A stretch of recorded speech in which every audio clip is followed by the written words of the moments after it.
Շնորհակալություն, արժանապատիվ հայրենակիցներ, մինչև իմ բուն ասելիքին անցնելը մի փոքրիկ շտկում իմ գործընկերը քիչ առաջ այս ամբիոնից խոսում էր մեր ուժի առաջնորդ Սամվել Կարապետյանի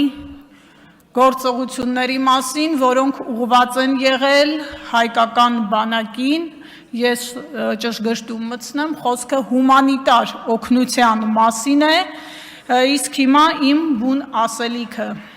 այսօր ամոթի օր է, այսօր Էջմիածնում դատում են ամենայն հայոց կաթողիկոսին, մեր հոգևոր հորը, մեր եկեղեցու առաջնորդին, սա հիրավի խայտառակություն է ու չլսված մի բան, սա նաև ոտնձգություն է ոչ միայն եկեղեցու անկախության հարգելի գործընկերներ, խնդրում եմ պահպանեք լռություն։ Հարգելի նախագահող, խնդրում եմ կվերականգնեք իմ րոպեները։ Սա ոտնձգություն է ոչ միայն հայ առաքելական եկեղեցու անկախության, այլև Հայաստանի սահմանադրության նկատմամբ, որտեղ շատ ուղիղ սևով սպիտակի վրա գրված է, որ քաղաքական իշխանությունը իրավունք չունի միջամտել հոգևոր իշխանության գործերին, Հայաստանում եկեղեցին պետությունից անջատ է։ Հայրենակիցներ, ուզում եմ մի փոքր հետ գնալ ու հիշել, թե որտեղից ու ինչպես սկսվեց քաղաքական իշխանության հարձակումը ազգային եկեղեցու նկատմամբ։ 2025 թվականի մայիսի 22-ին Կովկասի մահմեդականների վարչության նախագահ Շեյխ ուլ Իսլամ Ալաշուքյուր Փաշազադեն հայտարարեց, որ հայ առաքելական եկեղեցին սպառնալիք է տարածաշրջանի երկրների համար, մեջբերման ավարտը։ Նա պնդեց, որ Մայրաթոր Սուրբ Էջմիածինը գտնվում է, մեջբերում եմ, պատմական ադրբեջանական հողերի վրա ու մեղադրեց հայ առաքելական եկեղեցուն ռևանշիստական կառույց լինելու մեջ։ Ընդամենը օրեր անց սրան հետևեց Նիկոլ Փաշինյանի հարձակումը ազգային հոգևոր կառույցի նկատմամբ։ Ժամանակագրական այս հաջորդականությունը փաստ է, իսկ հետևությունները թողնում եմ ձեզ։ Երեկ մի խայտառակ իրականություն էլ տեսանք, Բաքվում վերաքննիչ դատարանը, այսպես կոչված այդ խայտառակ դատավարության շրջանակում անփոփոխ թողեց վճիռը և մեր հայրենակիցները շարունակում են գտնվել Բաքվի բանտերում, այսպես կոչված դատապարտված են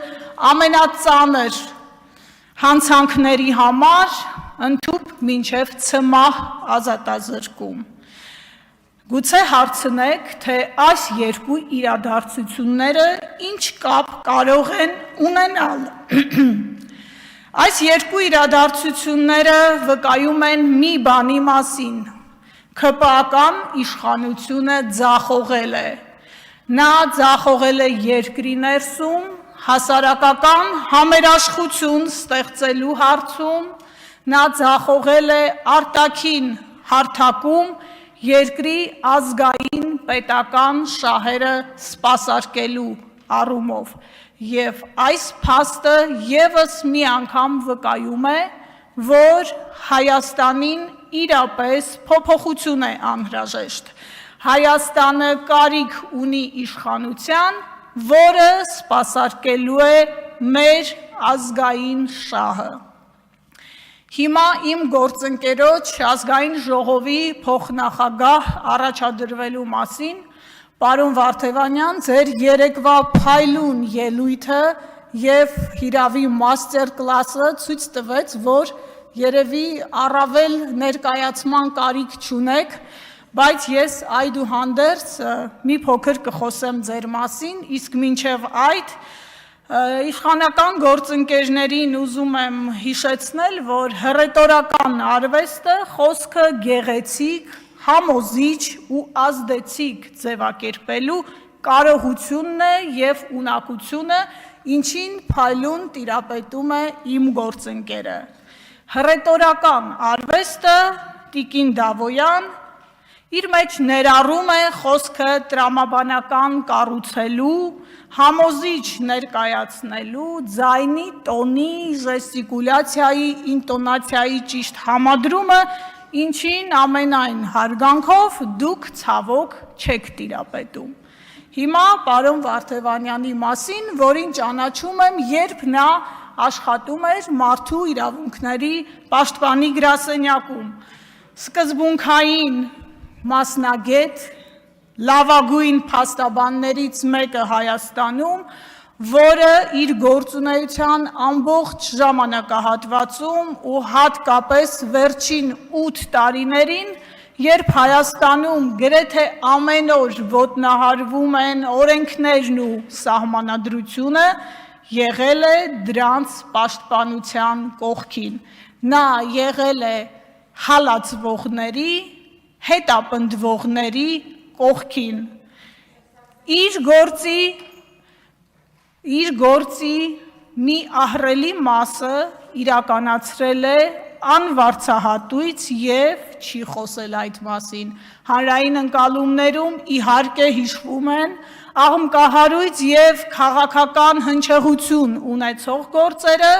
բայց պարոն Վարդևանյանը որպես օրենքի եւ իրավունքի իսկական պաշտպան իրականացրել է իր առաքելությունը լուռ, հավատարիմ իր տված խոստմանը ծառայել օրենքին։ Վստահ եմ, նրա ընտրությունը որպես ազգային ժողովի փոխնախագահ միայն օգուտ է բերելու այս կարևոր ինստիտուտին,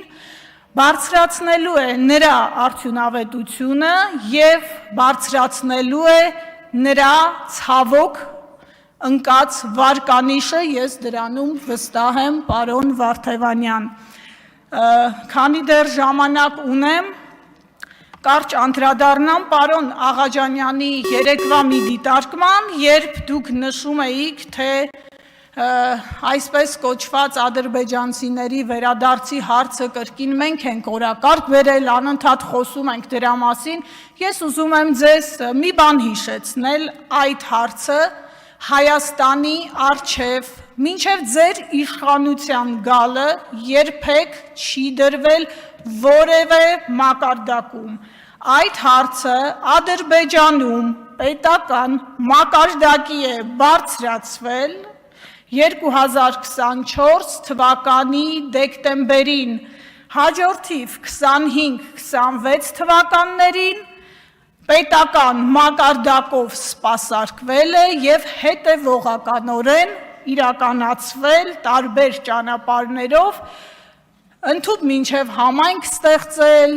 համալսարաններում ամբիոններ բացել, միջազգային ֆորումներ իրականացրել եւ այլն, ու այդ ամենը երկրի թիվ 1 պաշտոնյայի, երկրի նախագահի հովանավորությամբ։ Ես այս հարցին իմ հաջորդ ելույթում առավել մանրամասն, ինչպես նախորդի ժամանակ, փաստերով ու ժամանակագրությամբ կանդրադառնամ։ Շնորհակալություն։